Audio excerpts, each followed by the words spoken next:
Yeah. All right. Yes. So in a summary, before we go to the employee. So in a summary, the employer has the responsibility to provide for direction, put up a structure. This is what mechanizes that mission, that vision, and core values.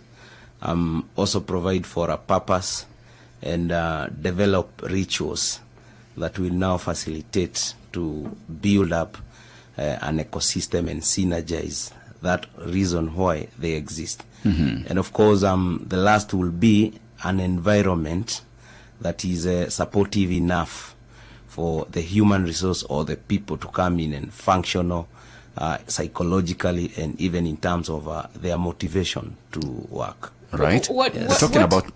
Sorry. That one, it seems like it touched. Yes. Both of us. No wonder we spoke at the same time. Yes. But I wanted to ask, what did you mean, by what kind of environment is that? Right. Describe it in some few words. Oh, all right. Thank you. So, the world of today has really shifted to focusing more on employee wellness in the form of benefits and in the form of subscriptions to various institutions or associations to look into their own well-being.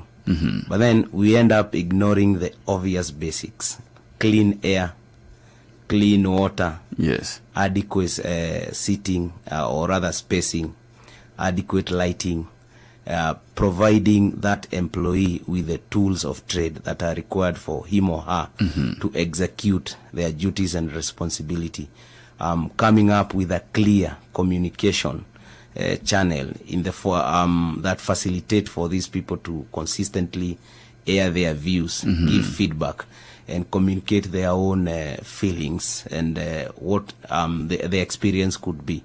So really, if you look at an environment from the point of view, the moment you report here, Frank, in the absence of the equipments we see here, in the absence of the lighting we have here, the air and your access to your supervisor in terms of your own concerns and the areas that you really would want an organization improved through your own creativity and innovation is very critical.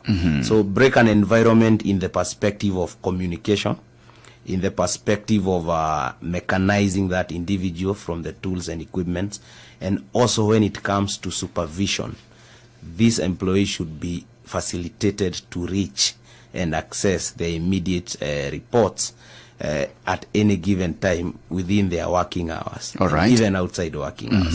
Yes. All right. Now talking about the working environment, you mentioned something to do with the motivation. What are some of the ways the employer can motivate their human resource, resource? You remember we had spoken about rituals or routines. Let's call them routines. Routines. When we call them rituals, it sounds... sounds Okay, all right, that's fair enough, Sharon. Okay. So let's call them routines. Yeah. So if an employee is achieving their own goals and objective, either at individual or team or group level, it's only fair and reasonable if you are to recognize and reward that performance. If this employee did not perform, but from their own attitudes and their own mindset, they have placed in an open mind to learn and move the organization to the next level, it's only fair and important to actually commit this particular employee to a structured training and development to upskill them to achieve that goal that they anticipate the organization can reach. So motivation does not necessarily come in form of monetary compensation, but really when you give me audience and listen to what I'm saying, then psychologically speaking, I am in a safe space. When you allow me a room to execute and carry out my responsibilities, then you are promoting and enhancing my sense of beliefs and belonging to that particular enterprise. And when you keep on upskilling and training me with relation to my core competence, then that itself again comes in to really propel that employee in terms of aiming higher and setting goals and targets that are above their own expectations. All right. All right. Okay. Yes. So quickly, let's get into the employee's role? Yes. One thing we really need to be very careful and conscious about is procrastination for productivity. You know, Yeah. the delay, the staying, the postponing, the not execution, the not making decisions, not allocating resources, and not following up on a certain task or responsibility. So psychologically, human beings are quite interesting. You obviously, even at a personal level, will delay a certain execution or a certain decision, but I want to imagine mentally it is done and have actually already achieved it. Yeah. So when you look at now the employees, Sharon and Yeah. Frank, you are looking at employee as an individual person, because we are all human beings. Yes. Okay. And you're looking at employee in a team and in a group. Okay. So at individual level, at team level, at group level, you will cumulatively sum it up as collaboration. So remember, employer, we spoke about culture. Yeah. The employee, we are typically evaluating them from a perspective of collaboration. All right. So at individual or personal level, if I wake up one day and told you, Frank, you're very disorganized. You know, I'm typically trying to tell you you're not productive. Yes. But then at individual level, what is it that you're supposed to do? One of the critical components that we only have between an employee and an employer is time.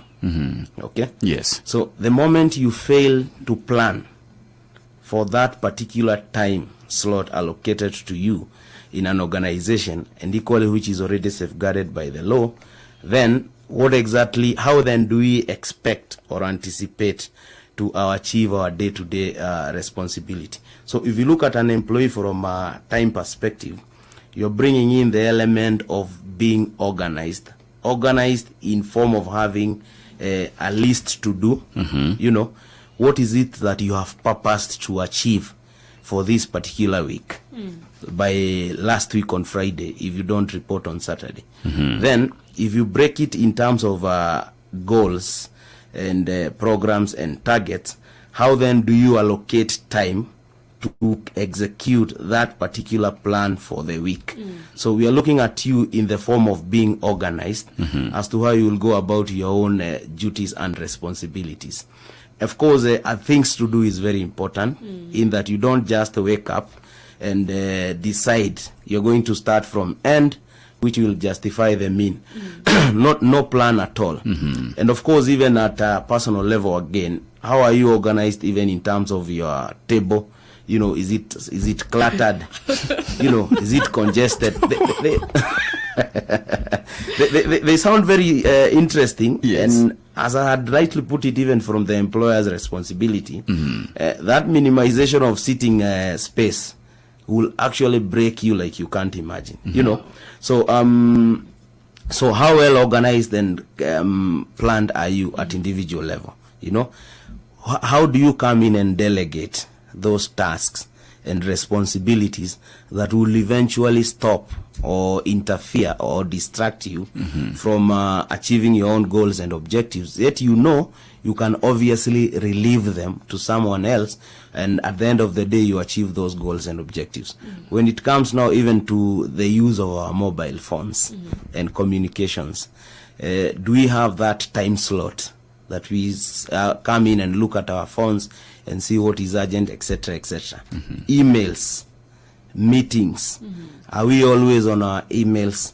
Are we always attending meetings? You know, and if you're always into these meetings and emails, not every meetings or emails are actually productive. You know, then of course now as we wind up at personal level, we also need to appreciate the difference between confidence and competence. Oh, okay. Okay. So you would wake up and say, I know everything. You know, that's confidence. But if you break it down in the world of today, which is really evolving, it will mean brilliant in your own mind, but ignorance before me. Okay. Who is the recipient of this particular communication? Because really, how do you manage to know everything in this world. Yeah. It's not possible. Yeah. Right. You know? Yeah. So it will come in and bring you out as someone who turns themselves out to like, I think this is what I know. But when you look at it now from the competence point of view, you have the skill sets, you have the knowledge, and you have the experience, which breaks you down to come out and say, this is how much I know. Yeah. So it's not about I know everything, you know. So from an employee perspective, really at individual level, we need to really appreciate ourselves from the perspective of how much skill sets we possess against an abundance of learning and development that is not applicable to that particular role. Okay. right. Just hold it right there, Simon. We'll be Yes. back with you in a few moments. But in the meantime, The Business Line. It's just business. Good morning.